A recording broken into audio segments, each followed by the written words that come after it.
Время от времени владельцы автомобилей Ford Focus 2 жалуются на стуки, которые раздаются в задней подвеске.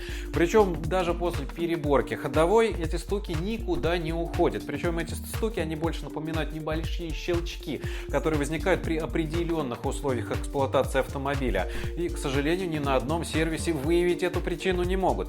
Сейчас же я вам расскажу, что это такое, из-за чего это происходит. Причиной этих щелчков являются вот эти небольшие детальки. Это направляющие заднего суппорта. Если они износятся, если они изнашиваются, то суппорт начинает на них гулять. И именно по этой причине возникают те самые глухие стуки, которые никуда не уходят после переборки ходовой.